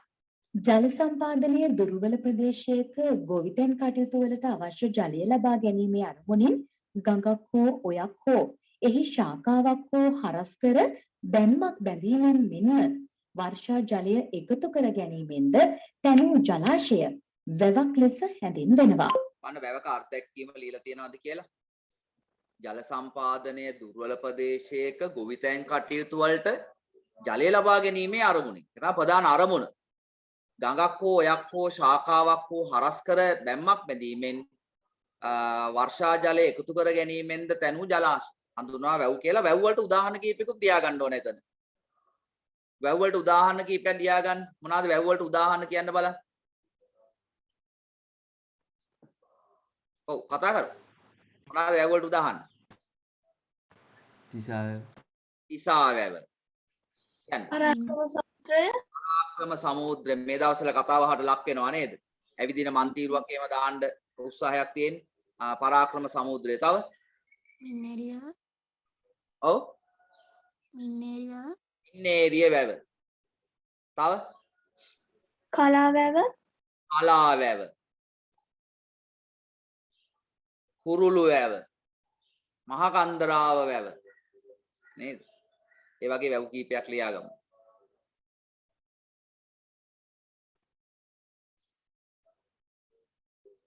ප්‍රධාන වශයෙන් ශ්‍රී ලංකාවේ පැතිරී පවත්නා විශාල ප්‍රමාණයේ වැව් මගින් විශාල ජල ධාරිතාවක් රඳවා ගැනීම සිදු වෙනවා. රජරට වැව් පද්ධතිය ස්වාභාවික පෝෂිත ප්‍රදේශ ආශ්‍රිතව එකිනෙකට සම්බන්ධව ඇති ජලාශය සමූහයක් වශයෙන් විද්‍යාත්මකව නිර්මාණය කර තිබූ අතර එක වැවකින් පෝෂණය වන ප්‍රදේශය ඊළඟ වැවේ ජල පෝෂක ප්‍රදේශය ලෙස පවත්වාගෙන යනු ලැබුවා. මෙය එල්ලංගා පද්ධතියක් ලෙස හැඳින්වෙනවා. වැවක් යනු සෝබාදහමට අනුරූප වන ජල කළමනාකරණය උදෙසා නිර්මාණය වූ අපූර්ව මානව නිර්මාණයක් ලෙස දක්වන්නට පුළුවන්. වැවක් ඉදිකිරීමේදී සැලකිල්ලට ගෙන ඇති ප්‍රධාන කරුණු ලෙස වැවේ ඇති ජල ධාරිතාව මගින් ඇති කරන පීඩනය පාලනය කර එය දිගු කලක් රඳවා තබා ගැනීම සහ ජලය පිටතට ගැනීමේදී ද්‍රව පීඩනය මගින් ඇති කරන බලය නිසා ඇතිවිය හැකි විනාශකාරී තත්ත්වය පාලනය කර ගැනීම සඳහා අවශ්‍ය පියවර ගැනීම දක්වන්නට පුළුවන්. 14 වෙනි ප්‍රශ්නය ශ්‍රී ලංකාවේ වියලි කලාපයේ ඇති විශාල වැව් මගින් විශාල ජලධාරිතාවයක් රඳවා ගනී. එහිදී සැලකිල්ලට ගෙන ඇති ප්‍රධාන කරුණු මොනවාද? මේ කරුණු දෙක ලියුණාද කියලා බලන්න. ජලධාරිතාව මගින් ඇති කරන පීඩනය පාලනය කර දිගු කලක් රඳවා තබා ගැනීම. දීර්ඝ කාලයක් මේ ජලය රඳවා ගන්න ඕනේ. එක තැනකින් කැඩිලා පිට වෙලා ගියොත් වැඩි හරියන්නේ නැහැ නේ. ඊළඟ ජලය පිටතර ගැනීමේදී ද්‍රව පීඩනය මගින් ඇති කරන බලය නිසා ඇති වෙන විනාශකාරී තත්ත්වය පාලනය කරන්න එතනට උපක්‍රම යොදලා තියෙනවා. ඒ උපක්‍රම මොනවද කියන එක අපි බලමු. මේ වැවේ අංග එහෙම නම් කරලා ඇති උඩ තියෙන රූප සටහනේ. බලන්න වැවේ තියෙන අංග නම් කරාද කියලා. ආයෙක ඉන්න රූපයකුත් එක්ක අපි බලමු. වැඩිදුර අධ්‍යයනය සඳහා දකුණු වැවක ප්‍රධාන අංග ලෙස වැව් බැම්ම, සොරවුව, බිසෝ කොටුව, රළපනාව සහ වාන දක්වන්නට පුළුවන්. ගඟක් හෝ ඔයක් හෝ ගලා බසින මාර්ගයේ දෙපස ඇති කඳු සහිත පටු කපොල්ලක් යා කරමින් පස් යොදා වැව් බැම්ම සාදා තිබෙනවා. හරි අපි වැවේ අර කොටස් ටික චුට්ටක් බලමු.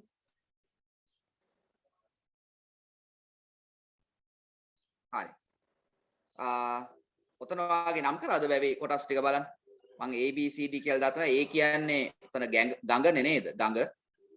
ගඟක් තමයි එතන හරස් කරලා තියෙන්නේ.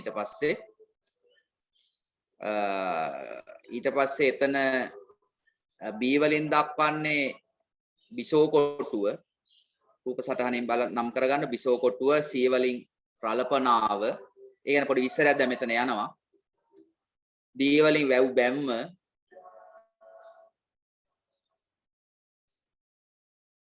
ඊ වලින් සොරවුව ඊට පස්සේ පල්ලෙහාට අර ඇල මාර්ගයක් තියෙනවා ඇල මාර්ගය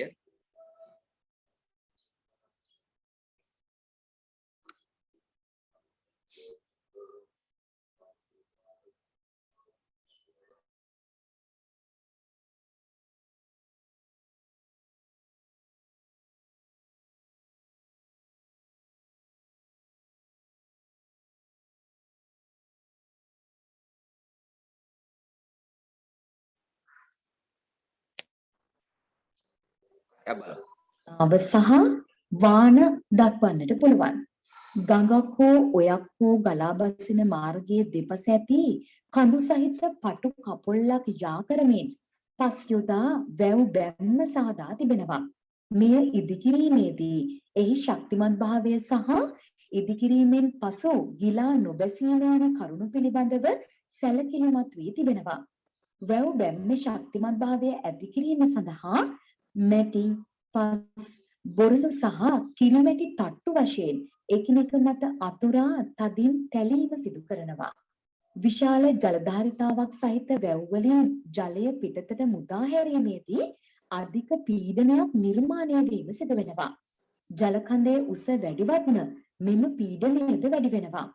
මෙම පීඩනය නිසා වැව් බැම්ම පුපුරා යාම වැළැක්වීමට ජලය පිරී පවතින ප්‍රදේශයේ සිට වැව් බැම්ම යටින් හෝ එය විනිවිද යන ආකාරයට හෝ ස්වාභාවික ගල්පතුරු භාවිත කර සොරවුව සාදා තිබෙනවා. එම ගල්පතුරු ඈත් මෑත් කරමින් අවශ්‍ය තරම් ජලය පිටතට මුදා හැරීම සඳහා සිරස් අතට ගල් කුළුණක් සම්බන්ධ කර තිබෙනවා. උස් බැම්මක් සහිත වැව්වල වැව් බැම්මේ ආරක්ෂාව සඳහා සොරවුව එකකට වඩා වැඩි ප්‍රමාණයක් සවි කර තිබෙනවා. බිසෝ කොටුව සොරවුවේම එක් අංගයක් වෙනවා. මෙය වැවෙන් පිටතට ජලය ගලා එන චතුරස්‍රාකාර අවකාශයක් ලෙස සකසා තිබෙනවා. බිසෝ කොටුව සෑදීමේ අරමුණ වන්නේ එක් එක් මට්ටම්වලදී ජලය මුදා හැරීමෙන් අවම පීඩන තත්ත්වයක් ඇති කර එම ජලය පිටතට රැගෙන එමයි. වැව් බැම්මේ පහළම මට්ටමේ මඩ සොරවුව පිහිටා තිබෙනවා. වර්ෂා කාලයකින් පසුව වැවේ එක් රැස් වෙන රොන් මඩ ඉවත් කිරීමට මඩ සොරවුව දායක වෙනවා. ජලයෙන් පිරී පවතින වැවක නිරන්තරයෙන් ඇතිවන තරංග නිසා වැව් බැම්ම කාදනය වෙන්නට පුළුවන්. මෙම කාදනය වැළැක්වීම සඳහා ගල් බැම්මේ ඇතුළත බෑවුමේ ගල් ඇතිරීමෙන් රළපනාව සාදා තිබෙනවා. වැවක ඉහළින් ඇති බෑවුම් පෙදෙස සෝදාගෙන මඩ, වැලි හෝ බොරළු රැගෙන එන ජලය වැවට එක්වීම වැළැක්වීමට ඉස්වැටි යොදා තිබෙනවා. විශාල වැවක ඉස්මත්තේ ඉදිකර ඇති කුඩා වැව් සමූහය කුළු වැව් ලෙස හැඳින්වෙනවා. මෙම කුළු වැව් ජලයෙන් පිරී ගිය විට වැව් බැම්මේ ඇති ගල් පැන්නුමෙන් පිටාර ගලා මහ වැවට එකතු වෙනවා. වැවට ඉහළින් පිහිටා ඇති වැව ජලයෙන් පෝෂණය කරනු ලබන පෝෂක ප්‍රදේශය වැව් ඉස්මත්ත ලෙස හැඳින්වෙනවා. මෙහි ගස් කැපීම, නිවාස තැනීම මුළුමනින්ම තහනම් වෙනවා. වැවේ ජල මට්ටමට සමාන්තරව වැව හාත්පස පිහිටි විශාල භූමි ප්‍රදේශය වැව් තාවුල්ල ලෙස හැඳින්වෙනවා. මෙය විවිධ ශාක සහ සත්ව විශේෂවලට වාසස්ථානය වන අභය භූමියක් ලෙස දක්වන්නට පුළුවන්. සාම්ප්‍රදායික ආහාර ක්‍රම පිළිබඳව අධ්‍යයනය කිරීම සඳහා දකුණු පසෙන් බ්ලින්ක් වන බොත්තම ක්ලික් කරන්න. right අපි එහෙනම් ඊළඟට යන් සාම්ප්‍රදායික ආහාර ක්‍රම. ආහාරයක් යනු පෝෂණය, සෞඛ්‍යමත් බව, සංස්කෘතිය, සම්ප්‍රදාය, පරිසරය, නිර්මාණය, ජනශ්‍රුති, සාහිත්‍ය, භාෂාව, තාක්ෂණය යනාදී සියලු කරුණු වලින් සමන්විත වූවක් ලෙස දක්වන්නට පුළුවන්. අප මුතුන් මිත්තන් අතීතයේදී භාවිත කළ ආහාර ක්‍රම ලෙඩ රෝග වලින් තොර නිරෝගී යහපත් දිවි පැවැත්මක් ගෙවීම සඳහා ඔවුන්ට උපකාරී වුණා. නමුත් වර්තමානයේදී අප භාවිත කරන තෙල් සහ පිටි අධික ආහාරවල, රසකාරක අධික ආහාරවල අහිතකර බව නිසා විවිධ ගැටලු ඇති වී තිබෙනවා. තවද කාර්යබහුලතාව නිසා නියමිත වේලාවට ආහාර නොගැනීම වැනි ආහාර පුරුදුවල ඇති වැරදි නිසා ගැටලු රැසකට මුහුණ දීමට අපට සිදු වී තිබෙනවා. බෝ නොවන රෝග සෑදීමේ අවධානම වැඩි වීමටද අප ගන්නා ආහාර මෙන්ම වැරදි ආහාර පුරුදු හේතු වී තිබෙනවා. මෙලෙස ඇතිවිය හැකි බෝ නොවන රෝග කිහිපයක් ලෙස දියවැඩියාව, අධිරුධිර පීඩනය, ગેස්ට්‍රයිටිස්, මලබද්ධය සහ හෘද රෝග දක්වන්නට පුළුවන්. ආහාරවලට යොදන ස්වාභාවික රසකාරක පිළිබඳ අධ්‍යයනය කිරීම සඳහා දකුණු පසින් බ්ලින්ක් වන බොත්තම ක්ලික් කරන්න. ආහාරවල රසය වැඩි දියුණු කිරීමට සහ විශේෂිත රස ඇති කිරීමට ආහාරවලට යොදනු ලබන ද්‍රව්‍ය රසකාරක ලෙස හැඳින්වෙන බව පෙර පාඩමකදී ඉගෙනගත් බව ඔබට මතක ඇති. ස්වාභාවික ද්‍රව්‍ය වලින් සාදා ගන්නා රසකාරක ස්වභාවික රසකාරක ලෙස හැඳින්වෙනවා. ස්වාභාවික රසකාරක පිළිබඳ වැදගත් කරුණු කිහිපයක් දැන් අපි සලකා බලමු. ආහාරයක ඇති මේ කරුණු ටික බලන්න 15 වෙනි ප්‍රශ්නේ ලියුණාද කියලා. ස්වභාවික රසකාරක පිළිබඳ වැදගත් කරුණු කිහිපයක්. දාත්ම ක්‍රියාකාරී කොටස් රසකාරකයි. රසකාරක මගින් ආහාරවල වර්ණය, රස, සුවඳ, රුචිකාරක බව වැඩි දියුණු කිරීම සිදු වෙනවා. මෙම රසකාරක බොහොමයක බැක්ටීරියා නාශක ගුණය අඩංගු වෙනවා. තවද ස්වාභාවික රසකාරක යෙදීමෙන් ආහාර මගින් සෞඛ්‍යයට ඇති කළ හැකි හානිකර බලපෑම අවම කෙරෙනවා. මීට අමතරව කෘත්‍රිම රසකාරක වලින් ලබාගත නොහැකි රසයෙන් සහ ගුණයෙන් ස්වාභාවික රසකාරක සමන්විත වෙනවා. දැන් අපි අද පුතේ බලන්න මේ ටික ලියුණාද කියලා.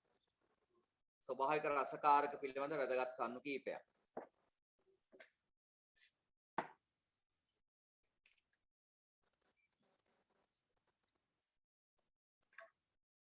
right ඒ ටික එතන තියෙනවනේ නේද වාගයක් චුකුත් සමන්විත වෙනවා. දැන් අපි ස්වාභාවික රසකාරක සඳහා උදාහරණ කිහිපයක් සහ ඒවායෙන් ඇති ප්‍රයෝජන පිළිබඳ සලකා බලමු. කුරුඳු මගින් රුධිරගත සීනි මට්ටම පාලනය කිරීම සහ සෙම් රෝග අඩු කිරීම සිදු කරන අතරම එය පිළිකා නාශක ගුණයෙන් යුක්තයි.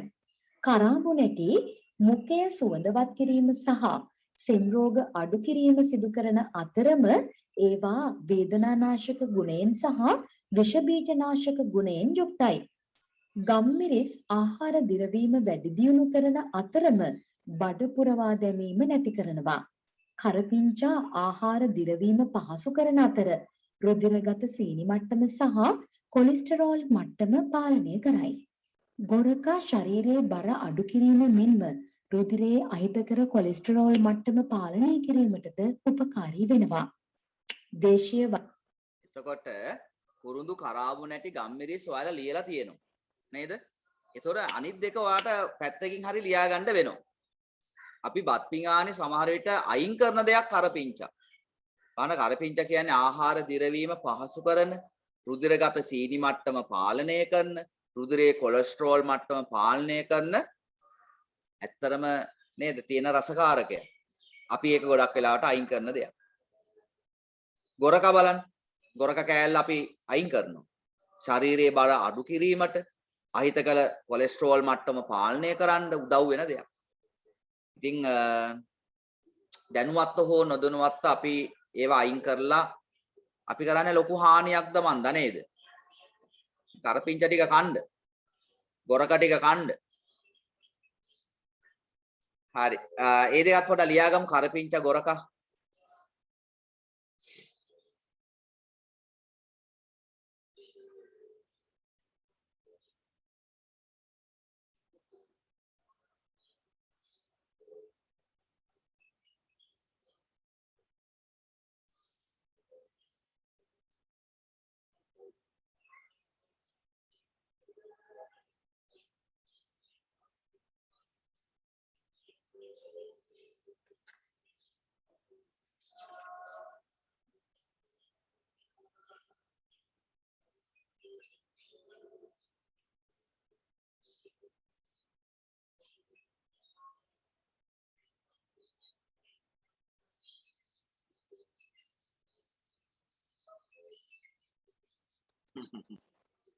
ඔව්.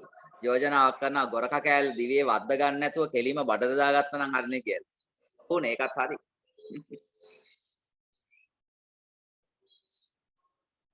ගොරක කෑල්ල හපහප ඉන්න ගියොත් නේද? ඇඹුල් රහින් කෙලින්ම ගිලින්නයි තියෙන්නේ. බෙහෙත් පෙති බොනවා වගේ.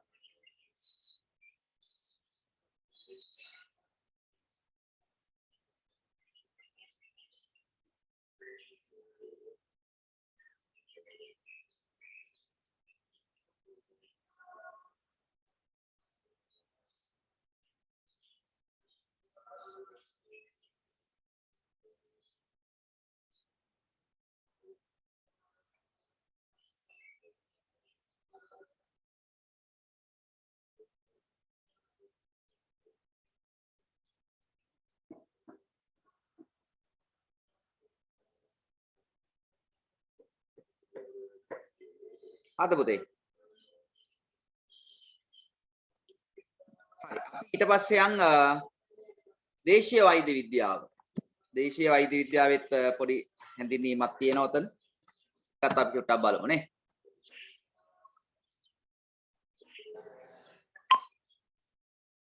දේශීය වෛද්‍ය විද්‍යාව වසර දහස් ගණනක ඉතිහාසයකින් යුක්ත වෙනවා. ආයුර්වේද, සිද්ධ, යුනානි සහ සිංහල වෙදකම යන ශාස්ත්‍ර එකතු වී එය ගොඩනැගී තිබෙනවා. මේන් ඒක ඔයාලා එතන ලියවෙන්න ඕන දේශීය වෛද්‍ය විද්‍යාව ගොඩනැගී ඇති ශාස්ත්‍ර. ආයුර්වේද, සිද්ධ, යුනානි, සිංහල වෙදකම.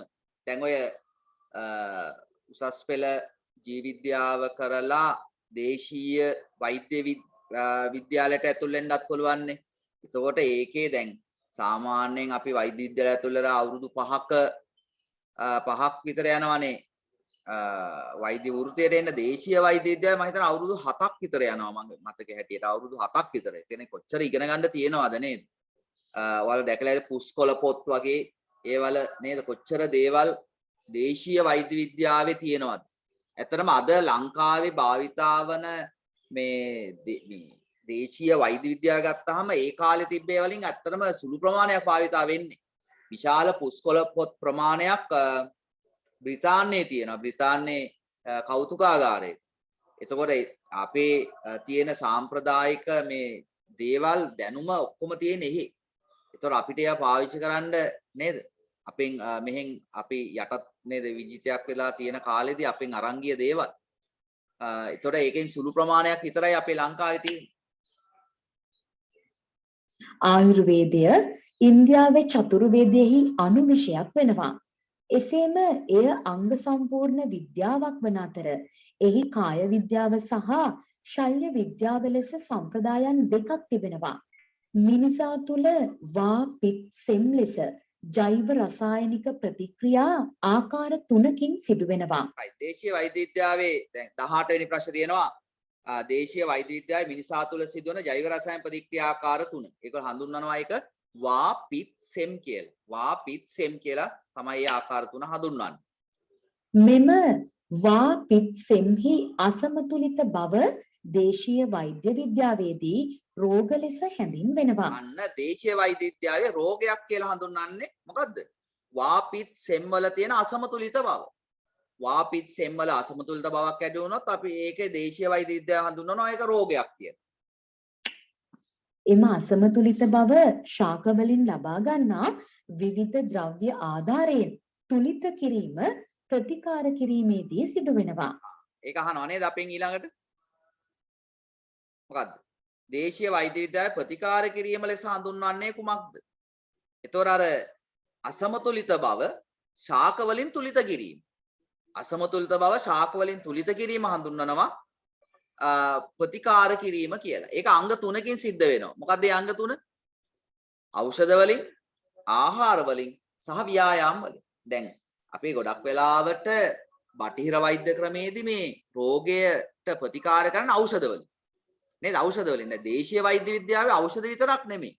ආහාර දැන් ඔයාලා දැන් සිංහල බෙහෙත් එහෙම ගන්න ගියාම නේද? අපි කියන්නේ අපි කතා කරන භාෂාවෙන් කිව්වොත් සිංහල බෙහෙත් ගන්න ගියාම ඖෂධ විතරක් නෙමෙයි කියනවා නේද? මෙන්න මේ කෑම කන්න එපා. හරි?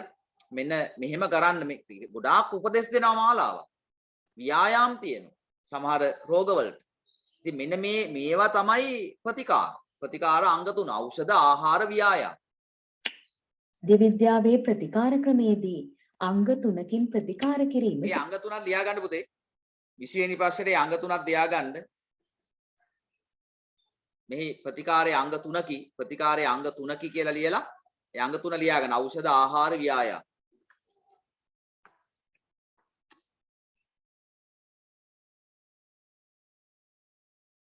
සිදු වෙනවා.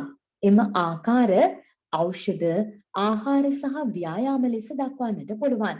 එනම් දේශීය වෛද්‍ය විද්‍යාවේදී ඖෂධ වලින් පමණක් රෝගය සුව කිරීමට උත්සාහ දරන්නේ නැහැ. ඒ සඳහා රෝගියාගේ ආහාර පුරුදු සහ ශාරීරික ක්‍රියාකාරකම්ද උපයෝගී කරගනු ලබනවා. එනිසා දේශීය වෛද්‍ය විද්‍යාවේදී රෝගයේ මුලටම ප්‍රතිකාර කිරීමට හැකියාවක් තිබෙනවා. එසේම දේශීය වෛද්‍ය විද්‍යාවේදී දේහයට පිටතින් ද්‍රව්‍ය ලබා දී දේහයේ ක්‍රියාකාරීත්වය කෘත්‍රිමව සිදු කරන්නේ නැහැ. එනිසා ඖෂධ භාවිතයේදී ඇතිවන අතුරු ආබාධ ප්‍රමාණය සාපේක්ෂව අඩුයි. දේශීය වෛද්‍ය විද්‍යාව භාවිතයෙන් රෝග සුව කිරීමේදී ආහාර පුරුදු පිළිබඳ සැලකිලිමත් විය යුතු වන අතරම දේහයේ වා පිත්සෙන් සමබර වනසේ ආහාර ගැනීමද සිදු කළ යුතුය. එනම් මෙයින් අපට වටහා ගත හැකි කරුණක් වන්නේ දේශීය වෛද්‍ය විද්‍යාවේ කාර්ය රෝග සුව කිරීම පමණක් නොව එය නිරෝගීව ජීවත් වීමටද උපකාරී වන බවයි. හරි. අන්න 21 වෙනි ප්‍රශ්නේ ආයුර්වේදයේ කාර්යය. නැත්නම් දේශීය වෛද්‍ය විද්‍යාවේ කාර්යය. මොකද්ද? රෝග සුව කිරීම පමණක් නොව නිරෝගීව ජීවත් වීමටද උපකාර කිරීම. ලිව්වද? රෝග සුව කිරීම පමණක් නොව නිරෝගීව ජීවත් වීමට උපකාරී වීම. ක්‍රියාකාරකම වෙත යොමු වීම සඳහා දකුණු පසෙන් බ්ලින්ක් වන බොත්තම ක්ලික් කරන්න. හරි පුතේ. අපි එහෙනම් හෙට නැවත අපි හම්බ වෙනවා උදේ 5ට. ওই ටික අපි ඉවර කරන්න පුළුවන් අපිට හෙට උදේ. ඉවර කරලා ඉලෙක්ට්‍රොනික විද්‍යාව පටන් ගමු. හරි. එහෙනම් හෙට අපි ඔය පාඩම ඉවර කරලා ඉලෙක්ට්‍රොනික විද්‍යාව අපි හෙටම පටන් ගමු. හරි. එතකොට මේ හෝම් ක්ලාස් එකේ දරුවන්ට ටියුට් ගත්තු නැති අය අද උදේ මට කෝල් කරලා එන්න. උදේ ගන්න පුළුවන් ටියුට් ටික. හරි. එහෙනම් අපි අවසන් කරමු. ඔයාලා මොනවාරි අහන්න තියෙනවා නම් අහන්න.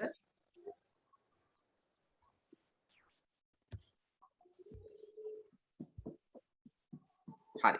එහෙනම් අපි ආද රැයට එතකොට අද රැයට අපි මේ